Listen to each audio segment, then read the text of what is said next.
Update చూద్దాం. సూర్యాపేట జిల్లా కోదాడలో CMRF scam వెలుగులోకి వచ్చింది. బాధితుల వివరాలు మార్చి డబ్బులు నొక్కేసింది ఆ ముఠ. నిందితులు గతంలో ఓ మాజీ ప్రతినిధి వద్ద పనిచేస్తున్న సమయంలో సీఎంఆర్ఎఫ్ డబ్బులను కొట్టేసినట్టుగా తెలుస్తోంది.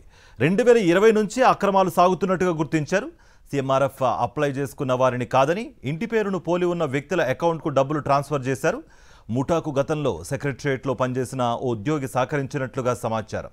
బ్యాంక్ అకౌంట్ నెంబర్ మార్చి లబ్ధిదారుడి ఖాతాలో కాకుండా వేరే వ్యక్తి అకౌంట్లో డబ్బులు ట్రాన్స్ఫర్ చేశారని బాధితుడు గద్దె వెంకటేశ్వరరావు తెలిపారు. అక్కడ హైదరాబాద్ ఎంక్వైరీ చేస్తే అవి ఎప్పుడో రిలీజ్ అయ్యి శాంక్షన్ అయింది. రిలీజ్ అయిన తర్వాత అవి చెక్కు కూడా మార్చుకున్నట్టుగా వచ్చింది. అయితే తర్వాత అవి మళ్ళీ ఎమ్మెల్యే గారికి ఈ సంగతి అని చెప్పాము. అయితే అతను ఎక్కడ మార్చుకున్నాడు ఏంటి అనే దాన్ని బట్టేసి అడిగితే అతను జగ్గయ్యపేట బ్రాంచ్లో ఎస్బీఐలో మార్చుకున్నట్టు తెలిసింది. అందులో అమౌంట్ కూడా 1,50,000 శాంక్షన్ అయింది. ఆ 1,50,000 వాళ్ళే మార్చుకున్నారు. వాళ్ళని అడిగితే మాదే వచ్చిందని అన్నారు.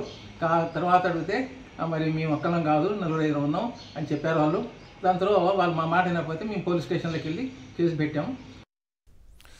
రైట్, ఇదే అంశానికి సంబంధించి మరింత సమాచారం మా ప్రతినిధి అశోక్ అందిస్తారు. అశోక్, 2020 నుంచి ఈ అక్రమాలు జరుగుతున్నా ఇప్పటి వరకు ఎందుకు వెలుగులోకి రాలేదు?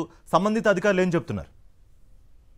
కార్తీక్, పలు ప్రైవేట్ ఆసుపత్రులు సీఎంఆర్ఎఫ్ కుంభకోణం చేస్తున్నటువంటి విషయం వెలుగులోకి వచ్చినటువంటి ఘటన మరొక ముందుకి సూర్యాపేట జిల్లా కోదాడలో భారీ సీఎంఆర్ఎఫ్ కుంభకోణం అయితే వెలుగులోకి వచ్చింది. ఒక బాధితునికి సంబంధించినటువంటి సీఎంఆర్ఎఫ్ 1,50,000 రూపాయలు మరొక వ్యక్తికి, అంటే పేరును పోలినటువంటి మరొక వ్యక్తికి ట్రాన్స్ఫర్ చేస్తూ కూడా గత 2020 నుంచి, అంటే దాదాపు 4 ఏళ్ల పాటు కూడా వందలాది మంది బాధితుల సీఎంఆర్ఎఫ్ సంబంధించినటువంటి డబ్బులు కొట్టేసినటువంటి వ్యవహారం అయితే ప్రస్తుతం అయితే కలకలం రేపుతున్నటువంటి పరిస్థితి కనిపిస్తుంది.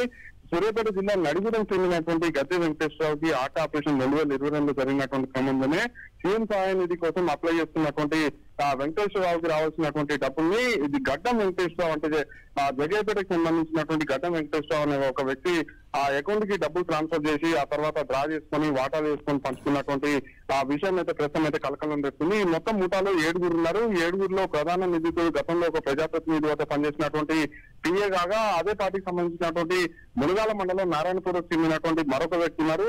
వీళ్ళతో పాటు అనంతగిరి కావచ్చు, సెక్రటరియట్, గతంలో సెక్రటరియట్ లో అవుట్ సోర్సింగ్ విభాగంలో పనిచేసినటువంటి మరొక వ్యక్తి కూడా సహకరించినట్టు తెలుస్తుంది. అయితే 2020లో ఆట ఆపరేషన్ జరగగా అప్పుడే సీఎం సహాయ నిధి కోసం అప్లై చేస్తున్నటువంటి వ్యక్తికి 2023 ఆగస్టు 30వ తారీఖున రిలీజ్ అయినట్టు కూడా మనకైతే తెలుస్తుంది. అయితే 2 ఏళ్లు గడిచినప్పుడు కూడా సీఎం సహాయ నిధికి సంబంధించి డబ్బులు రాకపోవడంతో పదే అధికారుల చుట్టూ తిరగడం, ప్రజాప్రతినిధుల దృష్టికి తీసుకెళ్లడంతో అసలు ఏం జరిగింది, 2 ఏళ్లుగా సీఎంఆర్ఎఫ్ డబ్బులు ఎందుకు రావని చెప్పేసి విచారణ చేసినటువంటి క్రమంలోనే ఎప్పుడో డబ్బులు రిలీజ్ అయ్యాయి. ఆగస్టు 30వ తారీఖు 2023లో రిలీజ్ అయినటువంటి విషయం వెలుగులోకి వచ్చినటువంటి నేపథ్యంలోనే డబ్బులు ఎవరికి వెళ్ళాయని చెప్పేసి పూర్తిస్థాయిలో విచారణ చేయగా గద్దె వెంకటేశ్వరరావుకి రావాల్సినటువంటి డబ్బులు గద్దె వెంకటేశ్వరరావుకి వచ్చినటువంటి క్రమంలోనే మొత్తం పూర్తిస్థాయిలో కూతులు అవుతున్నారు. మొత్తం 7 సభ్యులు గల ముఠా దాదాపు 100 మంది సంబంధించినటువంటి సీఎంఆర్ఎఫ్ కొట్టేసినట్టు కూడా ప్రస్తుతం అయితే సమాచారం అందుతుంది.